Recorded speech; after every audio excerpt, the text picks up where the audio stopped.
Ouais, les Verseaux, ça faisait longtemps.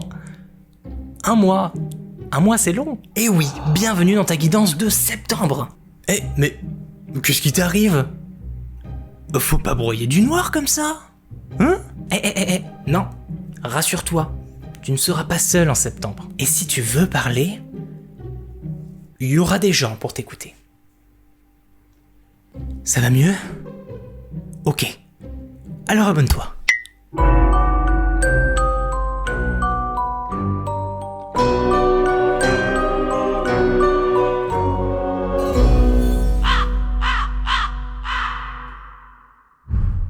Les Verseaux, c'est parti pour votre guidance du mois de septembre. Et je tenais tout d'abord à vous remercier pour l'accueil chaleureux que vous avez fait à mes guidances du mois précédent.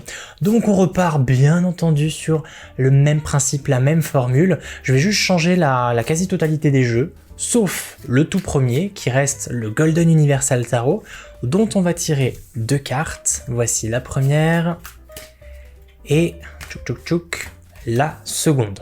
Donc là, ces 2 premières cartes qui vont être complétées par la suite par tout un tas d'autres cartes seront un peu votre ligne directrice, les premières cartes du tirage, et on va développer tout ça petit à petit et je t'expliquerai tout en temps et en heure, ne t'en fais pas. Bien, alors nous avons un 5 de bâton dans un premier temps et un 9 d'épée.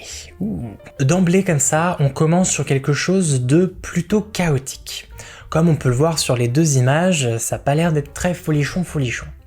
Le 5 de bâton, c'est les conflits, la rivalité, les petites guéguerres entre amis, collègues, connaissances. Chacun veut un petit peu son bout de pain, tout le monde veut prendre le dessus sur l'autre, on ne s'écoute pas vraiment, chaque partie a son propre avis et les avis ne sont pas vraiment compatibles les uns avec les autres. Ce qui fait que ça crée des conflits. Alors est-ce que ça veut dire que ton mois de septembre ce sera le bordel complet ou au contraire, est-ce que ça veut dire que tu parviendras à apaiser tout ça? On le sait pas vraiment encore à ce stade du tirage, sachant que ça peut tout aussi bien concerner des conflits extérieurs, c'est-à-dire toi et les autres, mais ça peut également nous parler ici de conflits intérieur, interne, c'est-à-dire un débat avec toi-même. T'as pas les idées extrêmement claires, t'as l'énergie qui part un peu dans tous les sens et t'as du mal à canaliser tout ça. Le 9 d'épée à côté renforce cette idée de conflit intérieur. C'est la carte des angoisses, la carte du stress, la carte de ces choses qui t'empêchent de dormir la nuit. Comme on le voit là sur la carte, on a une jeune femme dans son lit avec 9 épées pointées vers elle comme ça, comme si elle allait se faire bientôt empaler et t'as l'impression qu'elle en peut plus quoi. Elle est à bout. La série des épées, c'est la série du mental. Et ces 9 épées là comme ça hyper imposantes, c'est un trop plein d'idées, un trop plein d'informations dans ta tête qui t'empêche d'y voir clair. C'est comme ça que ça fonctionne les angoisses. Tu pars d'une idée, puis t'en as une autre qui arrive, puis une autre. Tu vas voir tout le panel de possibilités, tu vas te faire des films, ça va te faire extrêmement peur. Tu vas voir en fait tous les cas de figure extrêmement négatifs, mais qui ne sont pas encore en train de se réaliser. C'est juste du fictif dans ta tête. Du coup, tu te prends littéralement la tête et ça t'empêche d'avancer, ça te bloque. Là, avec ces 2 cartes, on n'est clairement pas dans du concret, c'est uniquement ce qui va se passer dans ta tête. Et on sait à quel point les Verseaux réfléchissent beaucoup. Et ce mois-ci, tu ne vas pas déroger à la règle. On va donc venir compléter tout ça avec une carte du Petit Lenormand pour avoir peut-être un petit peu plus d'informations. Et tu as l'enfant. Alors l'enfant, généralement, dans les aspects positifs, ça va nous parler de nostalgie, d'attache au passé, d'un caractère candide, enfantin, innocent. Mais là, on est lié à 2 cartes assez violentes, assez dures, presque négatives. Du coup, j'ai l'impression qu'on penche plus dans les aspects sombres de l'enfant, c'est-à-dire le manque de maturité, la puérilité, avec cette histoire de conflit un peu égoïste, de gens qui se tapent un petit peu dessus sans réfléchir. Et puis le côté nerveux de l'enfant qu'on rapproche du 9 d'épée qui est juste ici. Ou alors, et tout à l'inverse, on pourrait voir cette histoire de petites querelles, de rivalité, de disputes, d'angoisse et d'anxiété qui sont ici comme des sujets d'adultes, des tracas d'adultes. Tu sais, généralement, plus on grandit, plus on devient sérieux, parfois un peu trop sérieux, et puis être adulte, c'est avoir des responsabilités, ça emmagasine du stress, ça emmagasine des angoisses, ça peut aussi créer des conflits d'intérêt propres aux grandes personnes, et ce serait peut-être ici une invitation à peut-être plus écouter l'enfant intérieur, à adoucir les choses, à prendre les choses avec peut-être un peu plus de légèreté, à revenir un peu dans sa bulle, dans son univers, qu'on s'est créé en fait au fil des années et qui est composé d'énormément de choses de notre enfance, des choses qui nous font plaisir, des petites choses légères en fait. Et les Verseaux sont particulièrement connus pour avoir leur bulle, leur univers dans laquelle ils peuvent se ressourcer, peut-être un besoin de se marginaliser, de prendre du recul.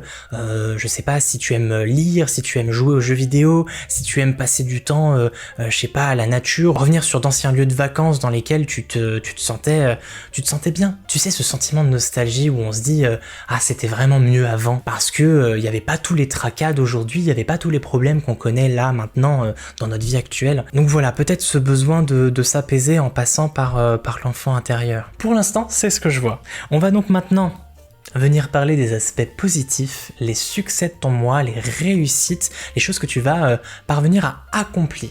Et pour ce faire, nous allons tirer avec le Mushataro, qui est extrêmement lumineux, il est très solaire, et ses couleurs correspondent parfaitement au mois de septembre avec la transition de l'été et de l'automne. C'est pour ça que je le voulais absolument ce mois-ci.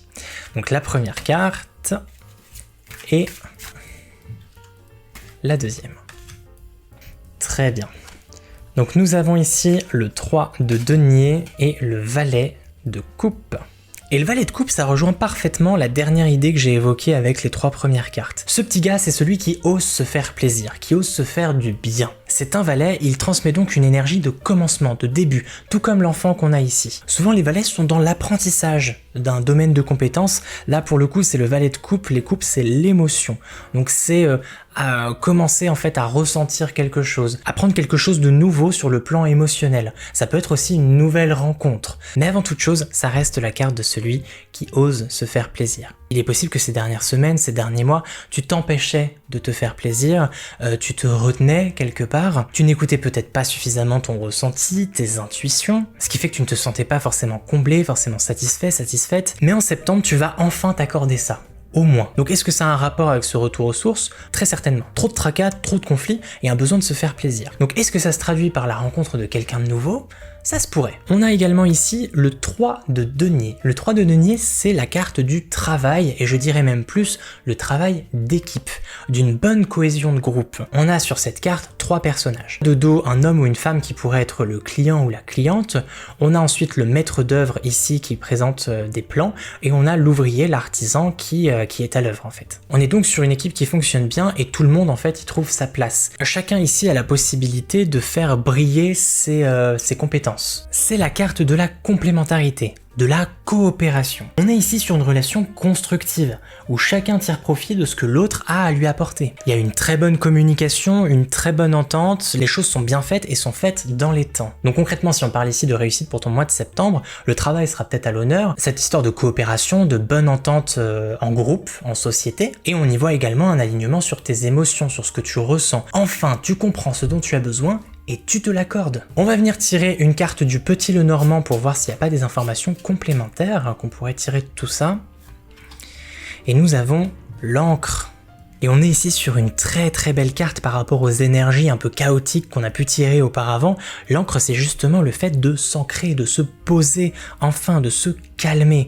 On rejoint un petit peu le valet de coupe qui est juste ici, qui parle d'harmonie avec ses émotions, le fait d'enfin être apaisé sur ce plan-là pour pouvoir se faire plaisir. L'encre arrive à point nommé pour toi ce mois-ci, pour calmer les conflits intérieurs, les idées un peu folles comme ça qui fusent, calmer tes angoisses. On arrive ici sur un mois de septembre plus calme, qui va te permettre, je l'espère en tout cas, de souffler. L'encre aussi, c'est une forte carte de stabilité, de sécurité. Quand un bateau mouille l'encre, c'est qu'il ne bouge plus. Ça lui permet de le stabiliser et qu'il ne parte pas comme ça à la dérive et on perd le bateau. Ou alors on se perd en mer. Donc on peut clairement dire aussi que ça rejoint ce 3 de denier qui est juste ici, qui nous parle d'une équipe bien menée, d'une équipe stable, bien encadrée et donc productive. L'encre aussi nous parle de renfort des liens sociaux qu'on retrouve avec le 3 de denier. C'est une équipe composée de plusieurs personnes, qui soient collègues, qui soient amis, qui fassent partie d'un groupe.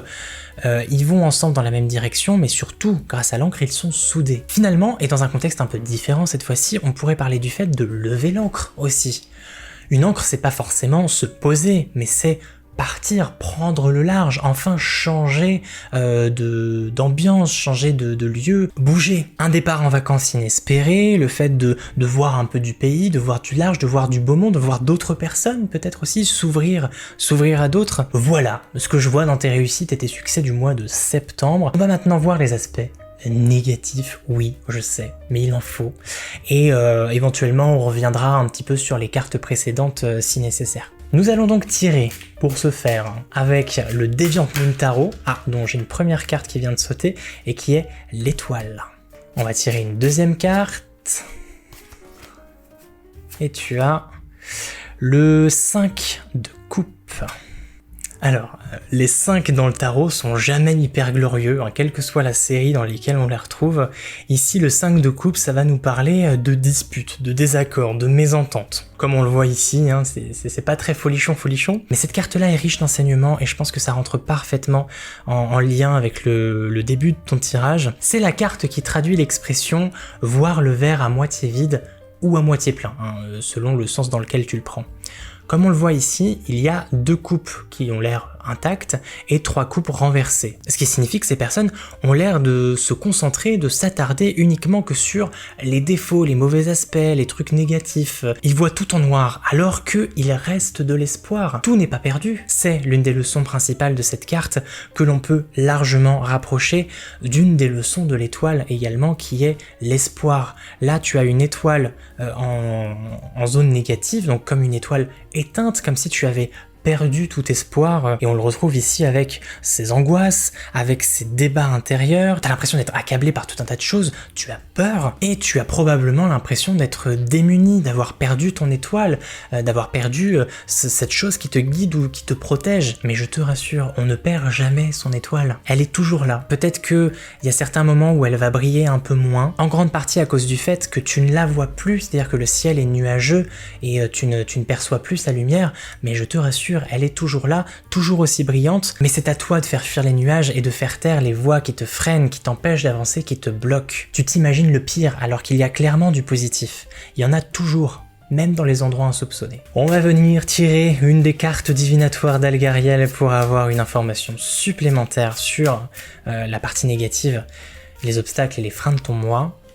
Et nous avons le tunnel. Voilà, alors c'est extrêmement bien tombé. En septembre, t'y verras pas grand chose. T'auras l'impression d'être bloqué dans ce tunnel qui te paraît interminable. Il fait sombre, il fait froid, il fait humide, c'est angoissant, ça fait peur, mais il y a la lumière, il y a l'espoir, il y a l'étoile au bout, il y a les coupes encore debout. C'est une image, c'est peut-être pas hyper parlant, mais bref, la lumière est toujours là. Comme je te l'ai dit il y a 2 petites secondes, ce ne sont que des nuages qui ne font que passer. Et justement, la particularité des nuages, c'est d'être constamment en mouvement. Au bout d'un moment, il y aura forcément des éclaircies. Ce mois-ci, c'est un conseil d'amis. On te recommande chaudement de ne pas perdre espoir et de tenter par tous les moyens possibles de ne plus broyer du noir. Tu n'es pas perdu, mon ami.